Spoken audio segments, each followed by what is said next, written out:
En fait, moi j'ai plutôt parlé au nom et en tout cas je vais faire la voix pour le groupe, puisqu'on a travaillé ensemble à midi pour mettre en place une action unitaire qui soit favorable et porteuse pour Santos.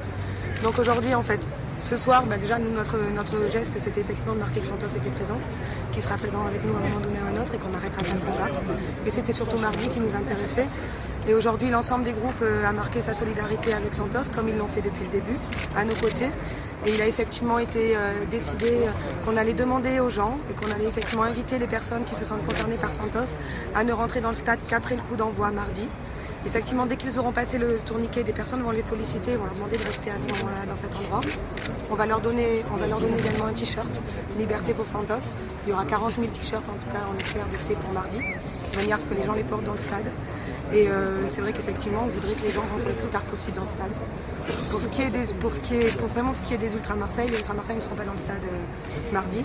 En tout cas, on ne bâchera pas. Il n'y aura pas d'animation, pas de drapeau, rien du tout. Sans Santos, nous, les Ultra Marseille, on n'a aucune raison d'être dans le stade mardi. Nous, on continue à dire aux gens, aux anonymes, aux gens qui sont concernés, de décorer les alentours du stade par des messages de soutien. Bien sûr que non, il ne faut pas que ça dégénère mardi. Il faut que ça se passe dans le calme. Il faut qu'on montre effectivement que c'est une grosse solidarité, une grosse mobilisation et qu'on ne va pas lâcher l'affaire. Santos doit être libéré et Santos est innocent. Ce temps-là, il va être important pour que les gens comprennent qu'il ne faut pas qu'eux nous amènent dans une violence que nous ne voulons pas. Mais ce qu'on veut, c'est que la personne qui est en prison aujourd'hui ressorte et rejoigne sa famille, tout simplement. Il faut libérer, il faut libérer, il faut libérer.